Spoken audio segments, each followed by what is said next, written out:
Hello my dear students. आज हम home science subject का लेसन 5th स्टार्ट करेंगे, क्लास 11th का, जिसका नाम है कपड़े हमारे आसपास, फैब्रिक्स अराउंड अस।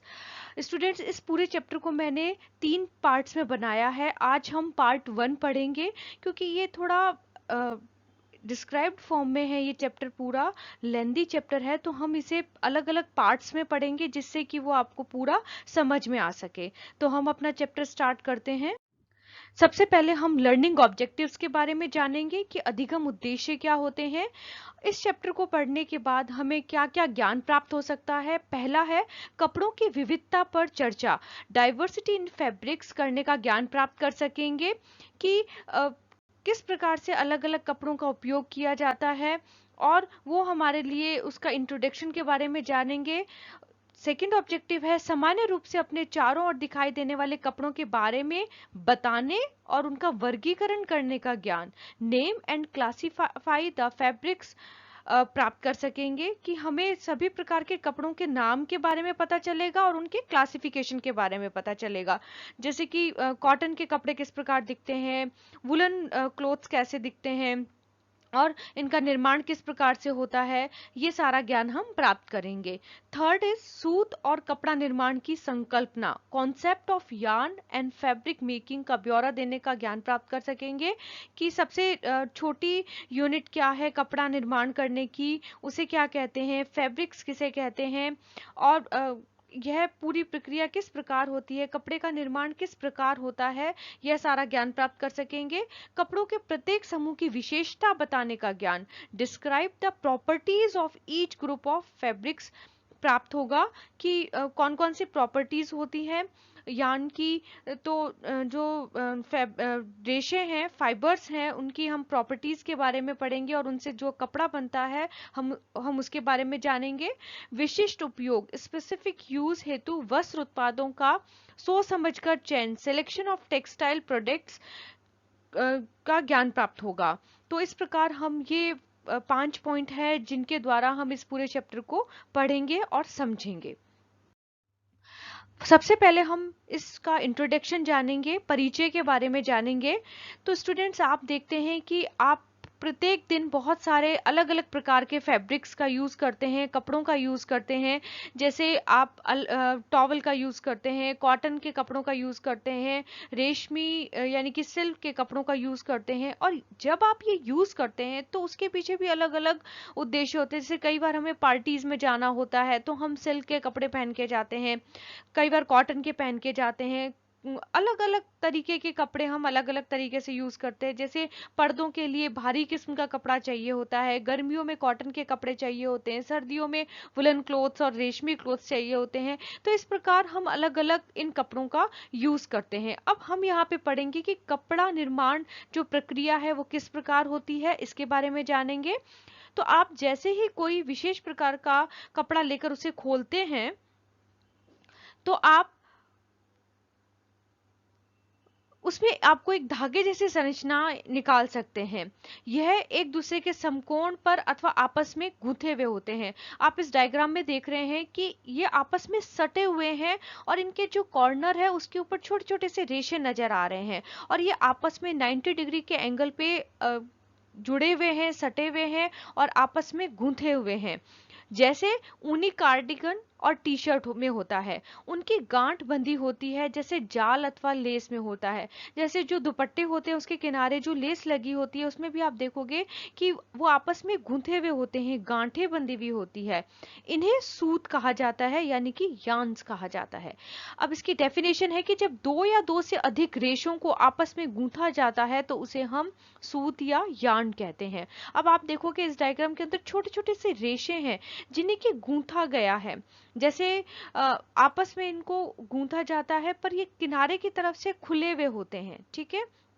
इस पूरे को हम क्या कहते हैं? इस पूरे को हम यार्न कहते हैं। ठीक है, सूत को खोलने पर छोटे छोटे छोटे और स्पष्ट पतले धागे जैसी संरचनाएं दिखाई देती है, इसे रेशे कहते हैं। अब आप जब इसे आगे से देखें, जब आगे से हम देखते हैं तो इसमें छोटे छोटे से धागे नजर आते हैं। ये धागे क्या कहलाते हैं? फाइबर्स कहलाते हैं। यह रेशे सभी वस्त्रों की मूल इकाई है। तो स्टूडेंट्स, यहाँ पे सबसे इंपॉर्टेंट क्वेश्चन है कि जो कपड़े की मूल इकाई है या वस्त्र की जो मूल इकाई है वह क्या है? रेशा है। क्योंकि फर्स्ट स्टेप क्या है? छोटे छोटे से रेशे होते हैं, उनको गूंथा जाता है, गूंथा जाने के बाद में उनसे यान बनता है और यान से फिर कपड़े का निर्माण होता है। रेशे, सूत और कपड़ा, फाइबर्स, यार्न्स एंड फैब्रिक्स, इन सभी वस्तुओं को वस्त्र उत्पाद और वस्त्र कहा जाता है। इसे टेक्सटाइल प्रोडक्ट्स कहा जाता है। किन्हें कहा जाता है? सबसे छोटी इकाई कौन सी है स्टूडेंट्स? सबसे छोटी इकाई है रेशे, फाइबर्स। फाइबर्स के किसका निर्माण होता है? यार्न का निर्माण होता है, यानी कि सूत या धागे का निर्माण होता है। और उस धागों से क्या बनाया जाता है? कपड़ा बनाया जाता है। सभी कपड़े धागों को बुनकर बनाए जाते हैं और धागे तंतुओं को मिलाकर बनाए जाते हैं। तो यहाँ पर सबसे इंपॉर्टेंट क्वेश्चन है जो कि बहुत बार पेपर में पूछ लिया जाता है कि वस्त्रों की मूल इकाई किसे कहते हैं? वस्त्रों की मूल इकाई हम कहते हैं रेशों को, वस्त्रों की मूल इकाई कहते हैं। अब यहाँ पे हम एक लाइन डायग्राम से समझेंगे कि किस प्रकार प्रक्रिया होती है। सबसे पहले फाइबर्स बनता है, फाइबर्स होता है, फाइबर से सूत यानी यार्न बनता है, यार्न से कपड़ा बनता है और उससे गारमेंट्स या वस्त्र बनते हैं। आप यहाँ पे पिक्चर्स में देख रहे हैं कि छोटे छोटे से रेशे हैं, ये बनाना फाइबर्स हैं। और ये जो केले के रेशे होते हैं, इन रेशों को निकाला जाता है, इनके ऊपर कताई की जाती है और उसके बाद इनसे धागा तैयार किया जाता है। धागा तैयार होने के बाद इससे कपड़ा बनाया जाता है और कपड़े के बाद विभिन्न प्रकार के वस्त्र निर्माण प्रक्रिया में इसका उपयोग होता है। जिस प्रकार का अलग अलग प्रकार से हमें वस्त्रों की आवश्यकता होती है, गर्ल्स को अलग कपड़ों की आवश्यकता होती है, बॉयज अलग स्टाइल के कपड़े पहनते हैं, चादर जो होती है वो अलग प्रकार की होती है, ऊनी वस्त्र अलग प्रकार के होते हैं। तो जिस प्रकार से रिक्वायरमेंट होती है उस हिसाब से कपड़ों का, वस्त्रों का निर्माण हो जाता है। नेक्स्ट है, एक बार तैयार होने के बाद कई बार कपड़ों को संसाधित किया जाता है। संसाधित करने से कपड़े की बनावट में सुधार आ जाता है। संसाधित करना यानी कि इन्हें फिनिशिंग दी जाती है, परिष्करण किया जाता है। यह कपड़े को अधिक चमकीला बना देता है अथवा स्पर्श से उनकी गुणवत्ता को बढ़ा देता है और इसे टिकाऊ बना देता है। स्टूडेंट्स, आप जब भी अपने पेरेंट्स के साथ मार्केट में जाते हैं तो कपड़ा लेने जाते हैं तो आप देखोगे कि आपके पेरेंट्स यह देखते हैं कि कपड़े में चमक है या नहीं है, उसको फील करके देखते हैं, टच करके देखते हैं कि वो सॉफ्ट है या नहीं है। ठीक है, और वो कहीं से फटा हुआ तो नहीं है, और उसे थोड़ा सा दबाव डाल के खींच के भी देखते हैं कि उसकी स्ट्रेंथ कैसी है, बल कैसा है। तो यह जो भी फिनिशिंग प्रोसेस है उसके द्वारा क्या हो जाता है? कपड़ा टिकाऊ बन जाता है। तो यहाँ पे डेफिनेशन से अलग अलग आपसे फाइबर की डेफिनेशन पूछी जा सकती है, आपसे यार्न की डेफिनेशन पूछी जा सकती है, आपसे परिष्करण की डेफिनेशन पूछी जा सकती है। फिनिशेस किसे कहते हैं? तो क्या फिनिशेस किसे कहते हैं कि एक बार तैयार होने के बाद जब कपड़ों को संसाधित किया जाता है, उनकी बनावट में सुधार किया जाता है। इंपॉर्टेंट लाइन क्या है? उसकी बनावट में सुधार लाया जाता है। जैसे कि उसमें कलर को अलग अलग प्रकार के कलर किए जाते हैं, उसकी चमक को बढ़ा दिया जाता है, उसके अंदर साफ सफाई की जाती है, जिससे कि मार्केट के अंदर वस्त्रों का उपयोग बढ़ सके और लोग उसे खरीदें। आप देखेंगे कि जैसे ये वस्त्र निर्माण की प्रक्रिया है, उसके अंदर धागों के द्वारा ये वस्त्र बनाया जा रहा है और जब ये मार्केट में आ जाता है तो उसमें बहुत सारे कलर्स आ जाते हैं। जैसे आप देखोगे तो ग्रीन के अंदर भी बहुत सारे कलर हैं, रेड कलर के अंदर बहुत सारे कलर आ जाते हैं, उसमें dark red colour, maroon colour, light red colour, इस और पिंक कलर। तो इस प्रकार से रंगों इन कपड़ों के अंदर बहुत सारे कलर्स दिए जाते हैं और उपयोग के आधार पर कई कपड़े होते हैं जिनके अंदर हल्के रंग रखे जाते हैं, कई कपड़े होते हैं जिनके अंदर गहरे रंग रखे जाते हैं, चमक रखी जाती है। तो ये सारी प्रक्रिया क्या कहलाती है? ये सारी प्रक्रिया परिष्करण या फिनिशेस कहलाती है। आजकल मार्केट में कई प्रकार के कपड़े उपलब्ध हैं, प्रत्येक कपड़े की अलग अलग उपयोगिता है।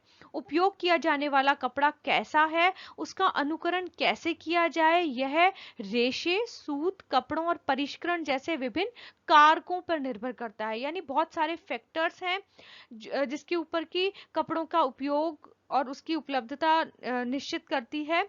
और वो कौन कौन से हैं कि मार्केट में लाने के बाद उनको किस प्रकार से उनका यूज किया जाता है, कि उसमें कौन किस प्रकार के फाइबर्स का यूज हुआ है, किस प्रकार के से धागे बने, फिर उनसे कपड़ों का निर्माण हुआ और फिर उनके अंदर किस प्रकार से परिसज्जा दी जाती है, अलग अलग प्रकार की उनके ऊपर फिनिशेस दी जाती है जिससे कि मार्केट के अंदर कपड़े का उपयोग बढ़ सके। एक छोटा सा एग्जाम्पल यहाँ पे देती हूँ स्टूडेंट्स, जैसे हम सर्दियों में कॉट्स वूल के कपड़े पहनते हैं, तो कॉट्स वूल के अंदर एक जो फाइबर होता है, एक जो यार्न होता है वो कॉटन का होता है और एक वुलन का होता है। दोनों को मिलाकर विशेष उपयोग के आधार पर इस प्रकार के कपड़े बनाए जाते हैं जो कि आसानी से सूख जाते हैं, इजी टू यूज होते हैं, उन्हें यूज करना आसान होता है और वो ऊन के कंपैरिजन में सस्ते होते हैं। तो इस प्रकार अलग अलग प्रकार की परिसज्जाएं देके और इनकी उपयोगिता को बढ़ा दिया जाता है। अब स्टूडेंट्स यहाँ पे आपको एक एक्टिविटी करनी होगी जो कि आपको कहीं बाहर जाने की जरूरत नहीं है, क्योंकि ये लॉकडाउन का टाइम है,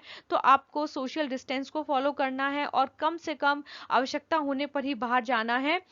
अब यहाँ पे क्या है, जैसे आपके घर के अंदर भी आप देखोगे कि या आपके आसपास कोई टेलर शॉप है तो वहां पे आप देख सकते हैं कि कॉटन का फैब्रिक कौन सा होता है, वुलन का आपको पता है, रेशम कौन सा है, रेयॉन कौन सा है, टेरिलीन कौन सा है, पॉलिस्टर कौन सा है।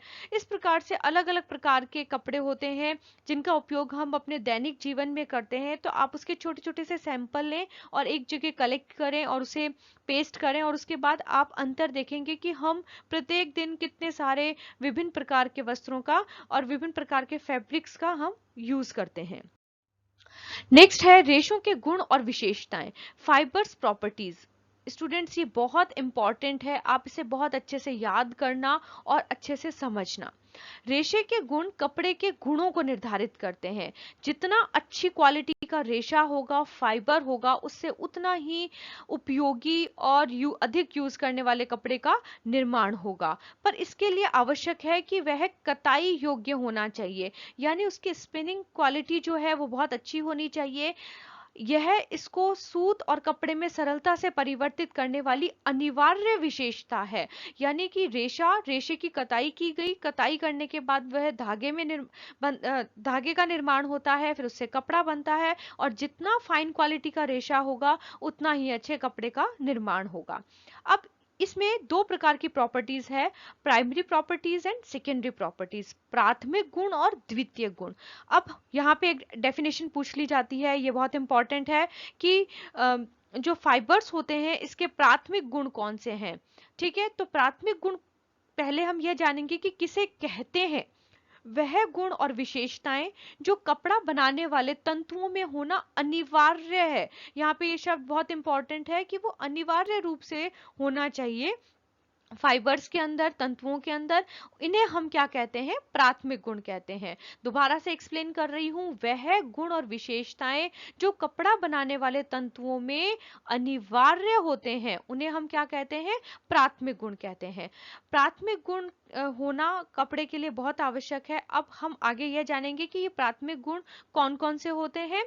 सबसे पहले तंतुओं की रचना, उसकी लंबाई, मजबूती और लचीलापन, ये प्राथमिक गुण है जो कि प्रत्येक फाइबर में होने आवश्यक हैं। प्राथमिक गुणों के बिना तंतु से कपड़ा नहीं बन सकता है। अगर ये गुण किसी भी फाइबर के अंदर नहीं होंगे तो उससे कपड़ा नहीं बनाया जा सकता। पहला और इंपॉर्टेंट गुण है लंबाई और चौड़ाई का अनुपात, length and width ratio of fibres. अब यहाँ पे आप देख रहे होंगे कि जैसे ये आपको डायग्राम में नजर आ रहा है कि ये लंबे रेशे हैं और इनके अंदर चमक बहुत ज्यादा है, जबकि कुछ जैसे ये डायग्राम है, इसकी चमक कम है, इसके अंदर जो कॉटन है उसकी चमक कम है, तो और इसकी लंबाई भी कम है। तो ये छोटे तंतु होते हैं और ये लंबे तंतु होते हैं। तो लेंथ के आधार पर भी वस्त्रों का निर्माण होता है। जैसे कॉटन है तो उसमें छोटे तंतु पाए जाएंगे, रेशम है तो उसके अंदर लंबे तंतुओं का निर्माण, लंबे तंतु होते हैं। तो प्रत्येक रेशे की लंबाई और चौड़ाई का अनुपात बहुत ज्यादा इंपॉर्टेंट होता है और यह उसका प्राथमिक गुण होता है। कपड़ा बनाने के लिए विभिन्न लंबाई के तंतुओं का प्रयोग किया जाता है। छोटे तंतुओं को स्टेपल फाइबर्स कहते हैं और लंबे तंतुओं को फिलामेंट्स कहते हैं। अब यहाँ पे आप डायग्राम में देख रहे हैं कि ये लंबे तंतु हैं और ये छोटे तंतु हैं। तो लंबे तंतुओं को क्या कहते हैं? फिलामेंट्स फाइबर्स कहते हैं और छोटे तंतुओं को स्टेपल फाइबर्स कहते हैं। ये बहुत ही इंपॉर्टेंट है, this is very important question. आपसे पूछा जा सकता है फिलामेंट फाइबर किसे कहते हैं, आपसे पूछा जा सकता है स्टेपल फाइबर्स किसे कहते हैं, या दोनों के बीच में अंतर पूछ लिया जाता है तो आपको यह बताना होगा कि जो फिलामेंट फाइबर्स होते हैं उससे बढ़िया किस्म का कपड़ा बनता है, मजबूत कपड़ा बनता है और ये लंबाई में लंबे होते हैं, और जो स्टेपल फाइबर्स होते हैं वो छोटे होते हैं और इससे थोड़ा कम अच्छी क्वालिटी का कपड़ा बनता है। इतना मजबूत मतलब इतना फाइन क्वालिटी का कपड़ा नहीं बनता है।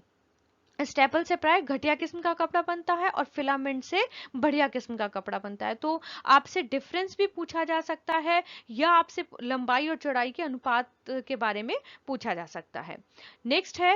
नेक्स्ट जो प्रॉपर्टी है उसका नाम है रेशों का बल, स्ट्रेंथ ऑफ फाइबर्स। तैयार कपड़े की मजबूती उसके तंतुओं के बल पर निर्भर करती है कि जितना ज्यादा मजबूत फाइबर होगा उतना ही मजबूत कपड़ा बनेगा। जैसे आप देखोगे कि रेशम का जो धागा होता है वो बहुत मजबूत होता है, जबकि कॉटन का जो धागा होता है वो हम हाथ से भी तोड़ सकते हैं, पर रेशम के कपड़े को करने के लिए हम हाथ से उसको नहीं फाड़ सकते हैं। जबकि आप देखोगे कि बहुत लंबे समय तक जब आप कॉटन का कपड़ा यूज कर लेते हैं तो वो उसके धागे इतने कमजोर हो जाते हैं कि आप उसको हाथ से भी फाड़ सकते हैं। ठीक है, तो रेशों का बल यानी स्ट्रेंथ ऑफ फाइबर्स बहुत ज्यादा इंपॉर्टेंट है किसी भी कपड़े के निर्माण के अंदर। तो इसकी फर्स्ट प्रॉपर्टी हो गई है लंबाई और चौड़ाई का अनुपात और सेकंड प्रॉपर्टी हो गई है स्ट्रेंथ ऑफ फाइबर यानी कि रेशों का बल। स्टूडेंट्स यहाँ पे आपको समझ में आ गया होगा स्टेपल फाइबर्स किसे कहते हैं और फिलामेंट्स फाइबर्स किसे कहते हैं। मैं दोबारा से बोलती हूँ, फिलामेंट्स फाइबर्स होते हैं ये लंबे होते हैं, ये मजबूत होते हैं और इनसे बढ़िया किस्म का कपड़ा तैयार किया जाता है, और जो स्टेपल फाइबर्स होते हैं वो छोटे होते हैं और ये थोड़े कम मजबूत होते हैं और इससे फाइन क्वालिटी का कपड़ा नहीं बनता है। थर्ड प्रॉपर्टी इज रेशो में अनम्यता, फ्लेक्सिबिलिटी ऑफ फाइबर्स। इस गुण के कारण तंतुओं में खिंचाव, तनाव और झटकों को सहने की शक्ति आती है। अब जो हम देखते हैं कि जब हम घर में कपड़े को धोते हैं, सुखाते हैं और उसका उपयोग करते हैं तो उस दौरान कपड़ों के अंदर खिंचाव, तनाव और झटके आते हैं। तो फाइबर्स के अंदर जो फ्लेक्सिबिलिटी का गुण होना बहुत जरूरी है, तभी कपड़ा मजबूत होएगा और खिंचाव की अवस्था में, तनाव और झटकों की अवस्था में वह फटेगा नहीं। जैसे एक्सरसाइज के दौरान हम जो कपड़े यूज करते हैं वो इस प्रकार से बनाए जाते हैं जिससे कि उनके अंदर फ्लेक्सिबिलिटी ज्यादा रहे और एक्सरसाइज के दौरान वो फटे ना, जिसके कारण वह कताई प्रक्रिया और वस्त्र निर्माण की प्रक्रिया के दौरान टूटते नहीं हैं। अच्छा कपड़ा बनाने के लिए इन गुणों का होना अनिवार्य है। अगर हमें फाइन क्वालिटी का कपड़ा बनाना है तो उसके अंदर फ्लेक्सिबिलिटी का होना आवश्यक है। फोर्थ है रेशों को आपस में सटने व जुड़ने की क्षमता। अब रेशों के अंदर आपस में सटने और जुड़ने की क्षमता जितना ज्यादा, हमने फर्स्ट स्लाइड में पढ़ा था कि 90 डिग्री के एंगल पे आपस में जुड़े हुए होते हैं और ये जितने मजबूती के साथ जुड़े हुए होते हैं उस फैब्रिक की जो मजबूती होती है वो उतनी ही ज्यादा होती है। तो रेशे इस प्रकार से होने चाहिए वो आसानी से जुड़े और ये उनके सटने और जुड़ने की जो प्रक्रिया होती है वो कपड़े को मजबूती प्रदान करती है। इस क्षमता के कारण तंतुओं को एक दूसरे के समीप रखकर उसकी कताई की जाती है जिससे वह तैयार होते हैं। तंतुओं के इसी गुण के कारण उनकी कताई की शक्ति अधिक हो जाती है, यानी कि जब स्पिनिंग प्रॉपर्टी जो होती है वो बढ़ जाती है और वस्त्र जो बनता है वो मजबूत वस्त्र का निर्माण होता है। तो स्टूडेंट्स यहाँ पे हमने प्राइमरी जो प्राथमिक गुण है, प्राइमरी प्रॉपर्टीज है, उसमें 4 प्रॉपर्टीज के बारे में पढ़ा। अब हम सेकेंडरी प्रॉपर्टीज के बारे में पढ़ेंगे। तंतुओं के द्वितीय गुण यानी कि उसकी सेकेंडरी प्रॉपर्टीज क्या होती हैं, यह वांछनीय होती है। वह गुण और विशेषताएं जो कपड़ों में होना अनिवार्य तो नहीं है। देखो, हमने जब प्राइमरी प्रॉपर्टीज पढ़ी थी, प्राथमिक गुण पढ़े थे, तो हमने उसमें बोला था कि ये होने अनिवार्य हैं, पर जो द्वितीय गुण है वो होने अनिवार्य नहीं है परंतु वांछनीय होते हैं, उन्हें हम द्वितीय विशेषताएं कहते हैं। अब ये वांछनीय गुण कौन कौन से हैं? जैसे चमक, प्रतिरोधक क्षमता, अवशोषण क्षमता, ज्वलनशीलता आदि का गुण वांछनीय गुण है। इससे क्या होता है कि कपड़ों की जो उपयोग है वो बहुत ज्यादा बढ़ जाता है। अब आप देख रहे होंगे कि ये जो रेशे हैं इसके अंदर चमक इतनी ज्यादा है जो कि अलग से ही नजर आ रही है। पहला है रेशों में चमक, लस्टर ऑफ फाइबर्स। तंतुओं में प्रकाश को प्रतिबिंबित करने की क्षमता जितनी अधिक होती है, तंतुओं में उतनी ही अधिक चमक होती है। और इसका बेस्ट एग्जाम्पल है कि रेशम के तंतुओं में सूती तंतुओं की अपेक्षा अधिक चमक होती है। आपने देखा होगा कि जो कॉटन के तंतु होते हैं, जो कॉटन फाइबर्स होते हैं, उनके अंदर चमक कम होती है। पर जो रेशमी फाइबर्स होते हैं, रेशम के तंतु होते हैं, उनके अंदर प्राकृतिक रूप से ही चमक पाई जाती है। उन्हीं तंतुओं की चमक अधिक चमक होती है, ऊनी तंतु की चमक कम होती है, जबकि कृत्रिम तंतुओं की चमक को इच्छानुसार नियंत्रित किया जा सकता है। अब जो ऊनी तंतु होते हैं उनकी चमक पहले से ही कम होती है, पर जो हम कृत्रिम रूप से बनाते हैं, जो रेशों का निर्माण मानव के द्वारा किया जाता है, तो वो इस चमक को बढ़ा भी सकते हैं और कम भी कर सकते हैं, यानी कि उसको नियंत्रित किया जा सकता है। सेकेंड जो प्रॉपर्टी है वो है अवशोषकता। तो जो अवशोषण क्षमता है वो एब्जॉर्प्शन पावर है, कि जल सोखने की शक्ति को अवशोषकता कहते हैं। अधिक अवशोषकता वाला कपड़ा पसीना सूखने की दृष्टि से बेहतर माना जाता है। तो अब आप देखोगे कि जो कॉटन होता है उसका अवशोषण क्षमता बहुत ज्यादा होती है, वो हर चीज को एब्जॉर्ब कर लेता है और वो पसीना सबसे ज्यादा एब्जॉर्ब करता है, इसलिए गर्मियों में हम कॉटन के वस्त्र पहनते हैं। तंतु में अवशोषकता का गुण उसकी रंगाई और छपाई में भी सहायक होता है। मतलब जितना ज्यादा एब्जॉर्प्शन पावर होगी उतना ही ज्यादा उसका जो कलर है वो ज्यादा खींचेगा, उसको कलर ज्यादा सोख लेगा, और रंगाई और छपाई के दौरान यह बहुत सहायक रहता है। तो यहाँ पर हमने दो सेकेंडरी गुणों के बारे में बात की है, दो सेकेंडरी प्रॉपर्टीज के बारे में जाना है। पहला है चमक और दूसरी है अवशोषण क्षमता। थर्ड पॉइंट है रेशो में प्रत्यास्था। तंतुओं को खींचने पर लंबा होना और उन्हें अपनी प्रारंभिक अवस्था में आ जाना प्रत्यास्था कहलाता है। जैसे ही तंतुओं को खींचा जाता है तो एक बार वह अपनी लंबाई में आ जाते हैं, और जैसे ही उसे वापस छोड़ा जाता है तो वह अपनी पुनः अवस्था में आ जाते हैं। प्रत्यास्था का ना होने पर तंतु टूट जाएंगे, इसलिए इससे बने वस्त्र टिकाऊ नहीं होते। प्रत्यास्था का गुण वस्त्र को टिकाऊ, आरामदायक तथा अपना आकार बनाने में क्षमता प्रदान करता है। इसका एग्जाम्पल है कि जैसे रबर बैंड को हम खींचते हैं और वह खींचने के बाद जो इलास्टिक को हम खींचते हैं और इलास्टिक खींचने के बाद अपना पुनः अवस्था में आ जाता है, इस अवस्था को हम प्रत्यास्था का गुण कहते हैं। उसी प्रकार रबर बैंड को भी जैसे खींचते हैं और हल्का सा खींचने पर वापस छोड़ने पर वह अपनी पुनः अवस्था में आ जाता है। तो इसी प्रकार रेशों में भी यह गुण प्रत्यास्था कहलाता है। रेशों में पुनरुत्थान। तंतुओं पर तनाव और दबाव पड़ने से उसके आकार में बदलाव आता है। यह तनाव और दबाव हटाने पर पुनः अपनी पूर्व अवस्था में स्वतः आ जाना पुनरुत्थान कहलाता है। जैसे कपड़ों को एक बार निचोड़ते हैं, धोने की प्रक्रिया में जब निचोड़ा जाता है और उसे पुनः सुखा के जब वापस से खोला जाता है तो वह पुनः अपनी अवस्था में आ जाते हैं। इस अवस्था को हम पुनरुत्थान कहते हैं।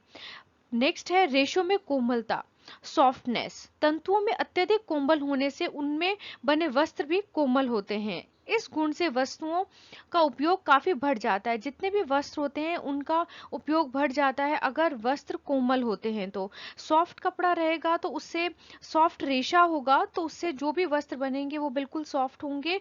तो यह जब भी मार्केट से वस्त्र लेने जाते हैं तो कपड़े को फील करके देखा जाता है, टच करके देखा जाता है कि वह सॉफ्ट है या नहीं है। रेशों में ज्वलनशीलता। विभिन्न तंतुओं पर ताप का अलग अलग प्रभाव पड़ता है, परंतु कुछ तंतु अधिक ताप सहन कर सकते हैं। जैसे कॉटन के जो तंतु होते हैं वो अधिक ताप सहन कर सकते हैं, इसीलिए जब कॉटन के कपड़ों पर प्रेस की जाती है तो अधिक तापमान रखा जाता है टेम्परेचर अधिक रखा जाता है। और ऐसे ही कुछ फैब्रिक्स होते हैं, कुछ फाइबर्स होते हैं जिनसे जो फैब्रिक्स बनते हैं वह कम ताप सहन करते हैं। जैसे रेशम का के कपड़े को जब प्रेस किया जाता है तो उसमें बहुत कम टेम्परेचर रखा जाता है, नहीं तो कपड़ा जलने का डर रहता है।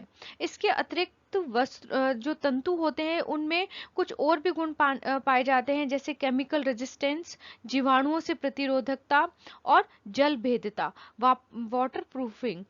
तो जैसे इनको, ये जो इनके गुण है इनको कपड़ों में अलग से भी करके जो मानव निर्मित कपड़े होते हैं उनमें यह गुण करके इन कपड़ों की गुणवत्ता को बढ़ाया जा सकता है। नेक्स्ट है क्लासिफिकेशन ऑफ टेक्सटाइल फाइबर्स, वस्त्र रेशों का वर्गीकरण। पहले हमने रेशों की विशेषताओं के बारे में जाना, उसकी प्रॉपर्टीज के बारे में जाना। अब हम रेशों का क्लासिफिकेशन करेंगे, वर्गीकरण करेंगे। तो इसे 5 भागों में बांटा गया है स्टूडेंट्स। पहला है प्राप्ति के स्रोत, यानी कि उद्भव के आधार पर कि वो उसका उद्भव कहाँ से हुआ है।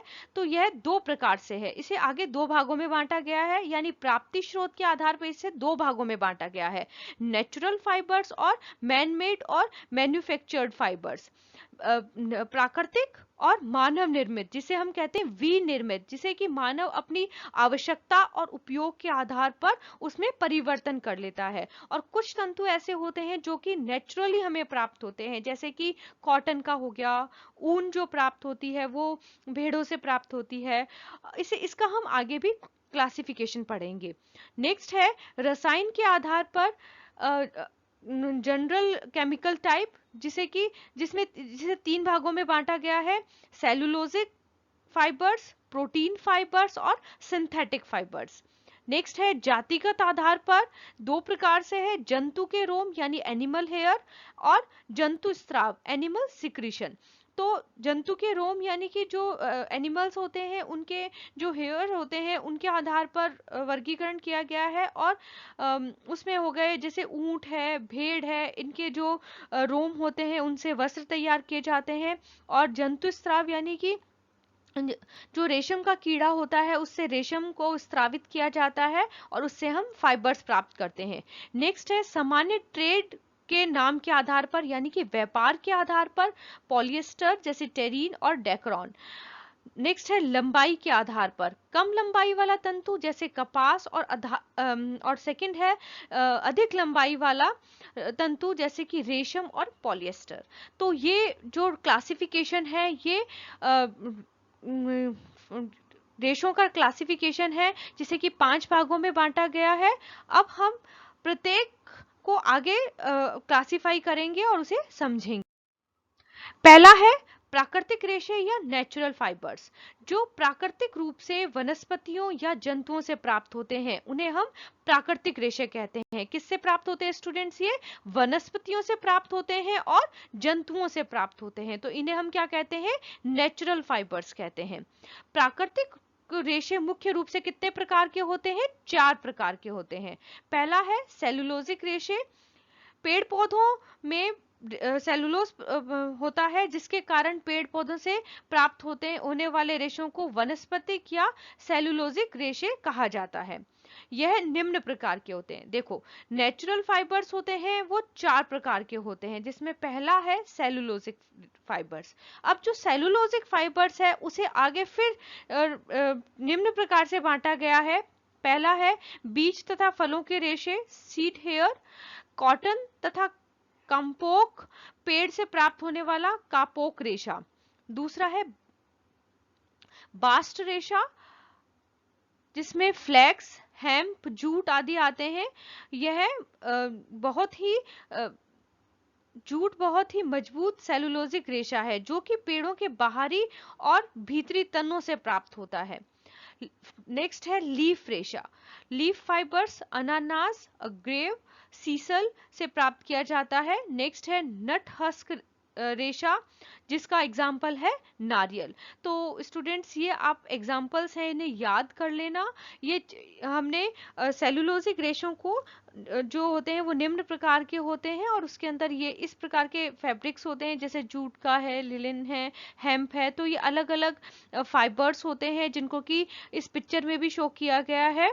आप अब इसका फर्स्ट जो क्लासिफिकेशन है वो है नेचुरल फाइबर्स। नेक्स्ट है प्रोटीन जंतु, प्रोटीन फाइबर्स। वह रेशे जो जीवों से प्राप्त होते हैं जंतु रेशे कहलाते हैं। यह मुख्य से दो प्रकार से होते हैं। पहला है जंतुरोम रेशा और दूसरा है जंतु स्त्राव रेशा। ऊन सबसे प्रमुख जंतुरोम रेशा है, और यह किससे प्राप्त होता है? भेड़ों से प्राप्त होता है, बकरी से, ऊंट से। इनके जो रेशे होते हैं उनसे रेशे प्राप्त किए जाते हैं, जिन्हें हम कहते हैं जंतुरोम रेशे, जिसे कि पिक्चर में भी शो किया गया है। नेक्स्ट है जंतु स्त्राव रेशा, जो कि सिक्रीशन से प्राप्त होता है। रेशम सबसे प्रमुख जंतु स्त्राव रेशा है, जो कि रेशम के कीड़े से प्राप्त होता है। इसके अतिरिक्त एक विशेष प्रकार की मकड़ी और समुद्री सीप से भी विभिन्न प्रकार के रेशम प्राप्त किए जाते हैं। थर्ड है, पहला हमने पढ़ा प्राकृतिक रेशा, दूसरा हमने पढ़ा प्रोटीन जंतु यानी कि प्रोटीन फाइबर्स, और तीसरा हम पढ़ रहे हैं मिनरल फाइबर्स। ऐसे रेशे जो प्राकृतिक खनिजों से प्राप्त होते हैं तथा जिनमें खनिज लवण पाए जाते हैं, खनिज रेशे कहलाते हैं।